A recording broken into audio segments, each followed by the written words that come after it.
এই অবৈধ সরকারের অধীনে কোন নির্বাচন অনুষ্ঠিত, গ্রহণযোগ্য কোন নির্বাচন অনুষ্ঠিত হতে পারে না।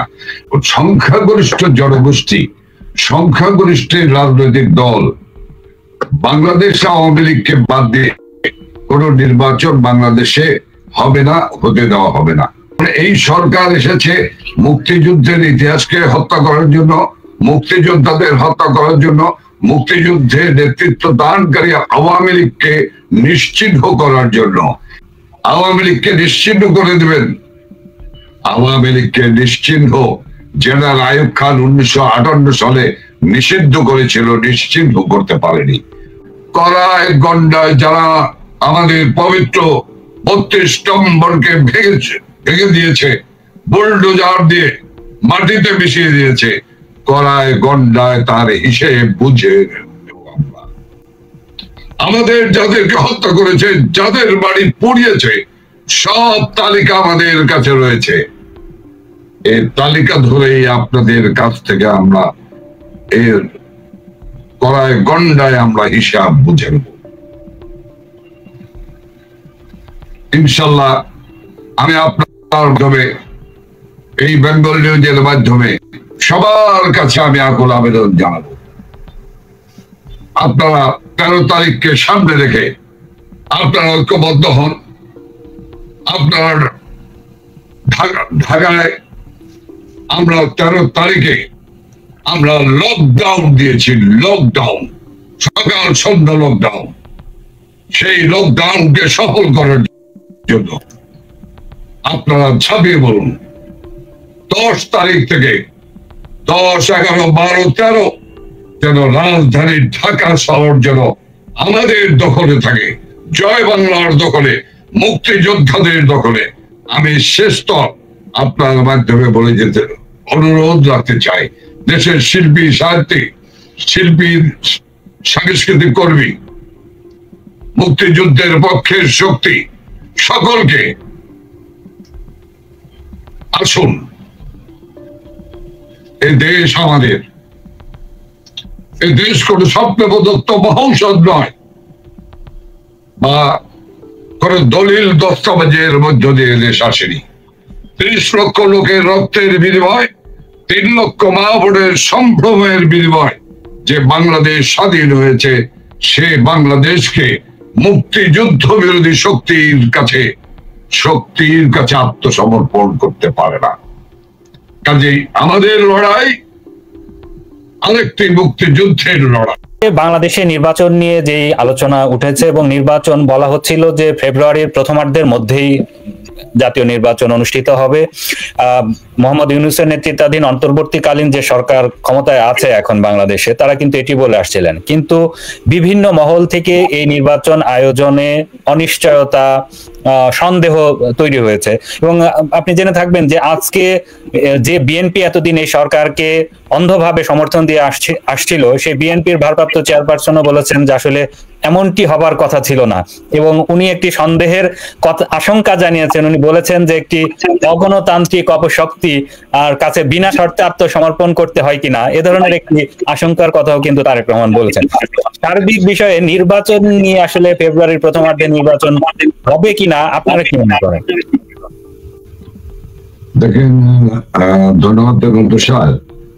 আমি একটি বিষয় আমি আগে বলে রাখতে চাই যে দেশের নির্বাচন, এই নির্বাচনটি কোনো এনজিওর নির্বাচন নয়, বা এটি কোনো সমিতি বা সংস্থার নির্বাচন নয়।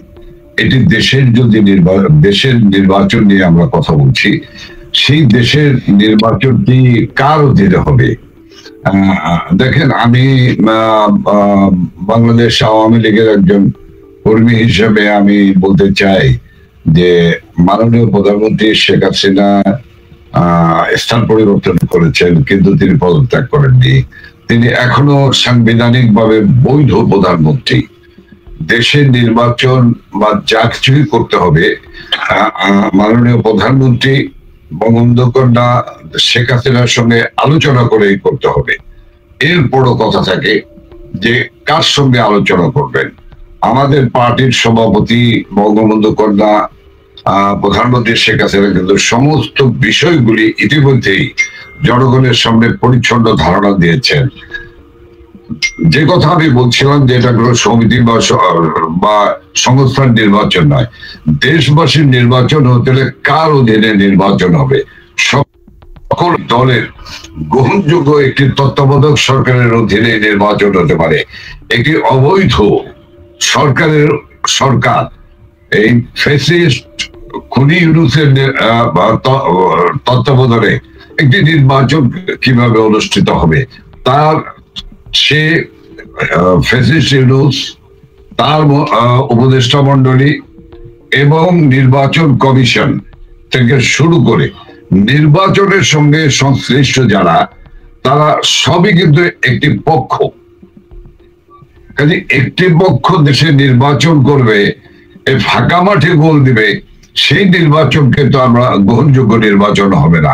দেখেন এই এভাবে আওয়ামী লীগকে বাদ দিয়ে নির্বাচন কিন্তু খালেদা জিয়াও করেছিল। ডক্টর ইউনূস যদি খালেদা জিয়াকে তাহলে জানতে পারবেন যে 15ই ফেব্রুয়ারির যে নির্বাচন অনুষ্ঠান করেছিল আওয়ামী লীগকে বাদ দিয়ে, সেই নির্বাচনের ফলাফলটি কি হয়েছিল। কাজে সংখ্যাগরিষ্ঠ জনগোষ্ঠী, সংখ্যাগরিষ্ঠ রাজনৈতিক দল বাংলাদেশ আওয়ামী লীগকে বাদ দিয়ে কোন নির্বাচন বাংলাদেশে হবে না, হতে দেওয়া হবে না।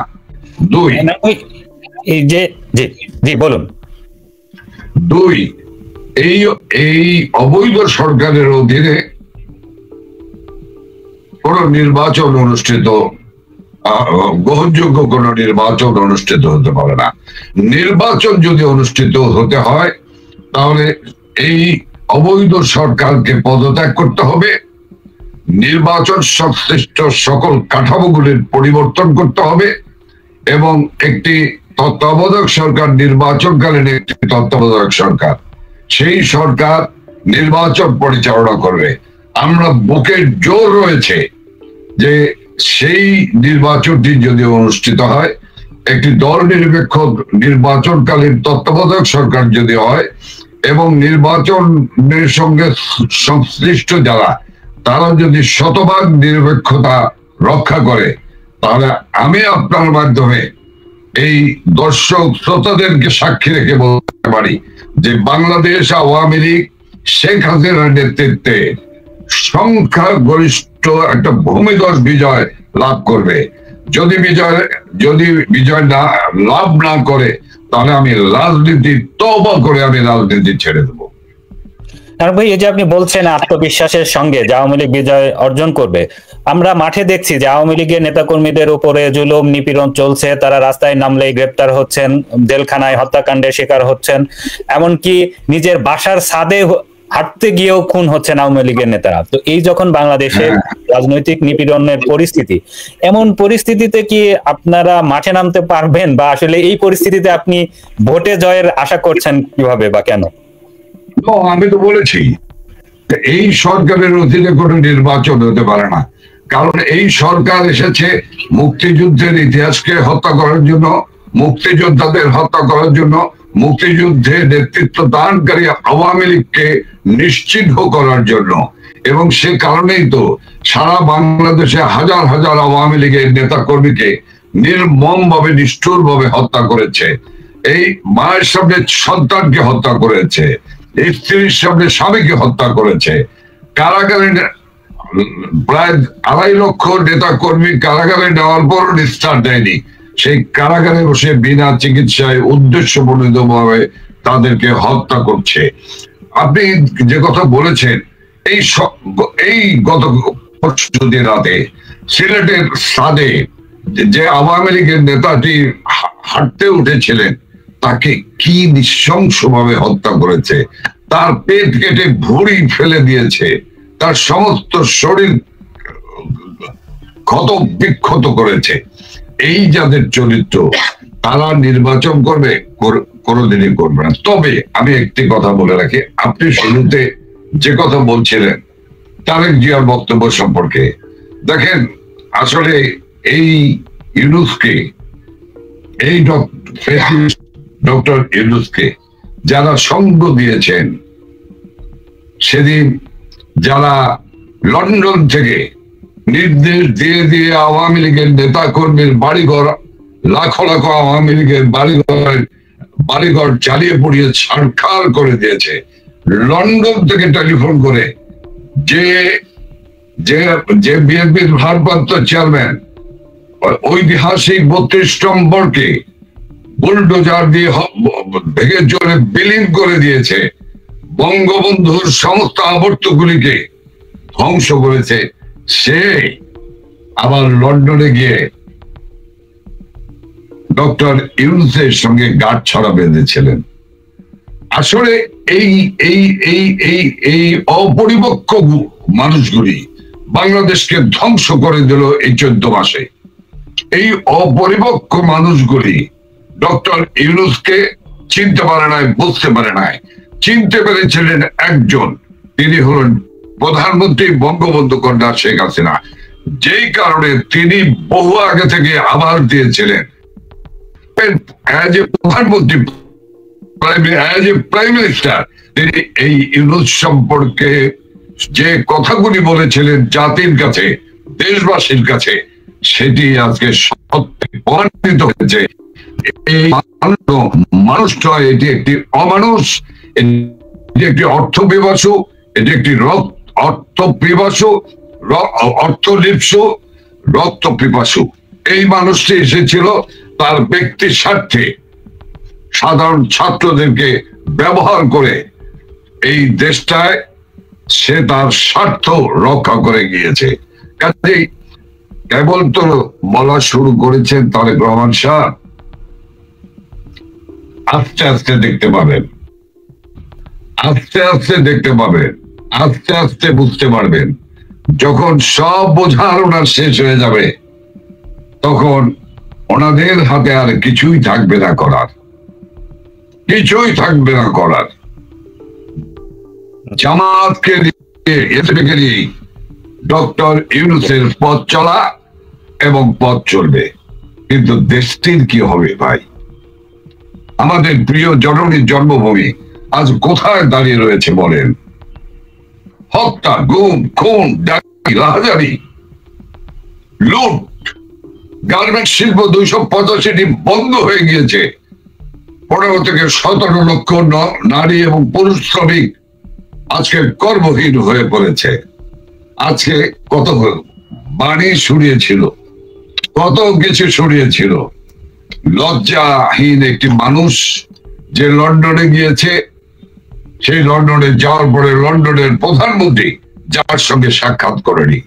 লজ্জাহীন বেশরম একটি মানুষ দেশকে কোথায় ছোট করে দিল, যে ইতালিতে গেল, ইতালির প্রধানমন্ত্রী পর্যন্ত তার সঙ্গে দেখা করলেন না, সাক্ষাতের সময় দিলেন না।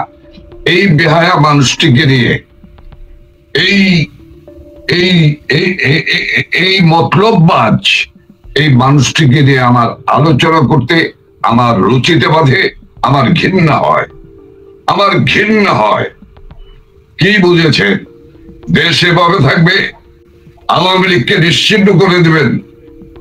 আওয়ামী লীগকে নিশ্চিহ্ন জেনারেল আইয়ুব খান 1958 সালে নিষিদ্ধ করেছিল, নিশ্চিহ্ন করতে পারেনি। 1971-এর 25শে মার্চ দিনগত রাতে বঙ্গবন্ধু শেখ মুজিবুর রহমান বাংলা বাঙালির চূড়ান্ত স্বাধীনতা ঘোষণা করেছিলেন। 26শে মার্চ সকাল 10:10 জেনারেল ইয়াহিয়া খান আওয়ামী লীগকে নিষিদ্ধ করেছিল। তারপরও আওয়ামী লীগের নেতৃত্বে বাংলার স্বাধীনতা অর্জন হয়েছে। 1000 বছরের পরাধীন বাঙালি জাতি মুক্তির স্বাদ পেয়েছে। একটি লাল সবুজের পতাকা, একটি স্বাধীন সার্বভৌম ভৌগোলিক সীমানা পেয়েছে। আজকে বাংলাদেশ কোথায় গিয়েছে বলেন?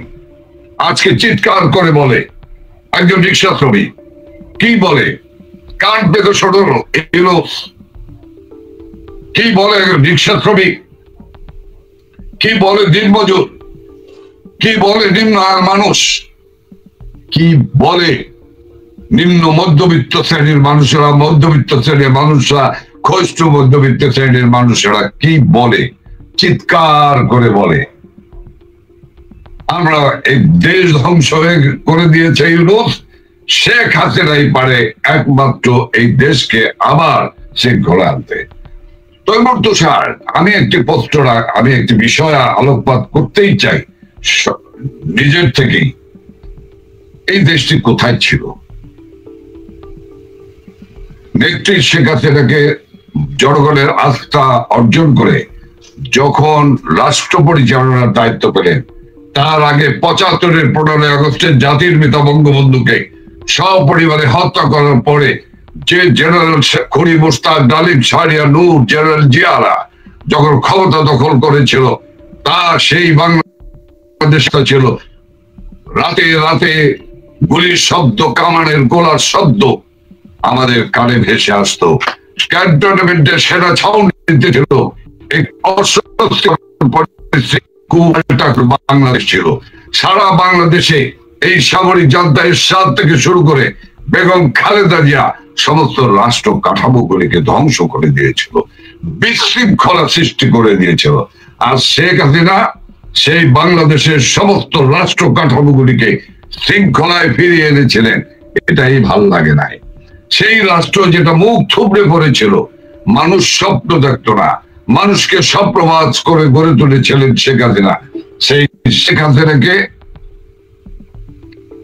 ষড়যন্ত্র করে মেটিকুলাস ডিজাইনের মধ্য দিয়ে ক্ষমতাচ্যুত করা হয়েছে।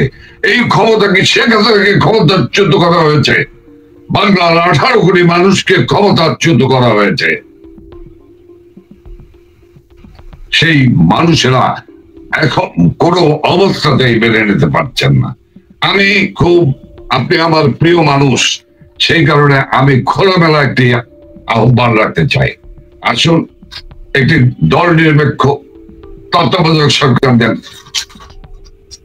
প্রতিষ্ঠা হোক, ডক্টর ইউনূস পদত্যাগ করুক এবং শেখ হাসিনা সহ সবাই, শেখ হাসিনা বাংলাদেশে ফিরে যাবে। ফ্যাসিস্ট না মানব দরদী নেতা? নির্বাচন মানুষ ভোট দিক, সেই ভোটের মাধ্যমেই মানুষ বলবে ফ্যাসিস্ট না জননন্দিত নেত্রী, ফ্যাসিস্ট না জনগণের হৃদয়ের আত্মার আত্মীয় প্রমাণ হবে। কাজেই এইভাবে মব সৃষ্টি করে বিচারালয়কে নিয়ন্ত্রণে নিয়ে সাংবাদিকদের কারাগারে নিক্ষেপ করে সংবাদপত্রকে নিয়ন্ত্রণ করে দখল করে কতদিন চলবেন ডক্টর ইউনূস? কতদিন চালাতে পারবে? দেশটি তো ধ্বংস হয়ে যাচ্ছে।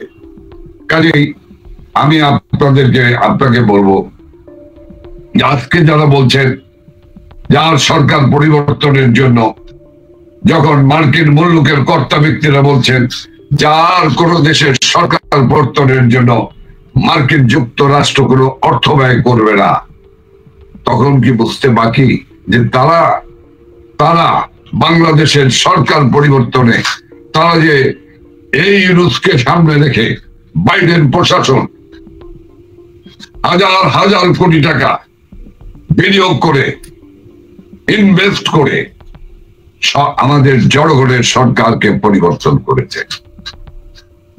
কাজেই এর ফয়সালা হবে।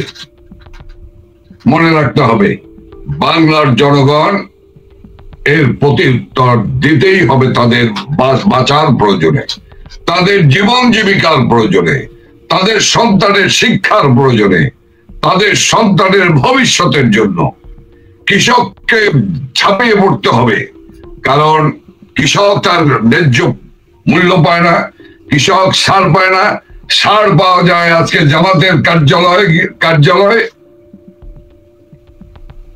কি চলছে বাংলাদেশে? কি চলছে? আমার ছোট্ট ছোট্ট কোমলমতি শিশুরা রেহাই পায় না। ওদের দানবীয়তা, ওদের পৈশাচিকতার কাছে শিশু ধর্ষণ আজ এক স্বর্গরাজ্যে পরিণত করেছে। কাজে কারো জীবন ওদের কাছে নিরাপদ নয়। কি শান্তিময় বাংলাদেশ, কি সুন্দর সুজলা সবলা শস্য শ্যামলা স্বপ্নময় এক বাংলাদেশ প্রতিষ্ঠা করেছিলেন, সেই সাজানো বাগান এই দস্যুর দলেরা, এই দস্যু বনহুরেরা তস নস করে দিল। নায়ক ভাই, এই যে সম্প্রতি আওয়ামী লীগ সভাপতি শেখ হাসিনা এবং তার পুত্র সজীব ওয়াজেদ জয়, আমরা দেখেছি দুজনেই আন্তর্জাতিক গণমাধ্যমের সঙ্গে কথা বলেছেন এবং আন্তর্জাতিক গণমাধ্যমগুলোতে সেগুলো খুব ভালোভাবে, অনেকগুলো গণমাধ্যম সেগুলো প্রকাশ করেছে। তো সেইখানে আওয়ামী লীগ সভাপতি যেটি বলার চেষ্টা করেছেন যে বাংলাদেশে একটি অন্তর্ভুক্তিমূলক নির্বাচন না হলে, অংশগ্রহণমূলক নির্বাচন না হলে আসলে বাংলাদেশে যে স্থিতিশীলতা, রাজনৈতিক স্থিতিশীলতা সেটি আসবে না, বা সাধারণ মানুষের কাছে এই নির্বাচন গ্রহণযোগ্য হবে না, এরকমটি তারা দুজনেই বলেছেন। তো এই যে বক্তব্যটি আন্তর্জাতিক মহলের কাছে, এই বক্তব্য আসলে এই মুহূর্তে গ্রহণযোগ্য হচ্ছে কিনা, বা তাদের দিকে কোনো কেমন সাড়া পাচ্ছেন আপনারা? দেখেন, এই মাননীয় প্রধানমন্ত্রী শেখ হাসিনা এবং আমাদের গর্বের ধন সজীব ওয়াজেদ জয় যে কথা বলেছেন, আন্তর্জাতিক গণমাধ্যমের কাছে, রয়টার্সের মতো সংবাদ মাধ্যমের কাছে এই কথাগুলো তো অপ্রিয় সত্য কথা। শুধু কি তারাই বলেছেন, নেত্রী এবং সজীব ওয়াজেদ জয় বলেছেন? বিভিন্ন দেশও তো একই কথা বলছে। নির্বাচন নির্বাচন নির্বাচন অবশ্যই ইনক্লুসিভ হতে হবে, গ্রহণযোগ্য হতে হবে। কাজেই এই দেশে যে কথা নেত্রী বলেছেন, দেখেন, নেত্রী তত্ত্বাবধায়ক সরকারের বিরুদ্ধে ছিলেন, সর্বোচ্চ আদালতের রায়ের কারণে তত্ত্বাবধায়ক সরকার সিস্টেমের বিরুদ্ধে ছিলেন। কিন্তু দেখেন কি খোলা মেলা ভাবে, সাবলীল ভাবে বলে দিয়েছেন জাতিকে যে দেখুন, আমি তত্ত্বাবধায়ক সরকারের বিরুদ্ধে ছিলাম, কিন্তু তত্ত্বাবধায়ক সরকার আমি এখন চাই। যদিও আমি পদত্যাগ করিনি, আমি এখন বৈধ প্রধানমন্ত্রী, কিন্তু তারপরও আমি বলবো একটি নিরপেক্ষ নির্বাচনকালীন তত্ত্বাবধায়ক সরকার হোক, সেই সরকারের অধীনে নির্বাচন অনুষ্ঠিত হোক, সেই নির্বাচনের ফলাফল যাই হোক আমি স্বাগত জানাবো, আমি মেনে নেব। এই তো হলো জনগণের নেত্রী শেখ হাসিনা।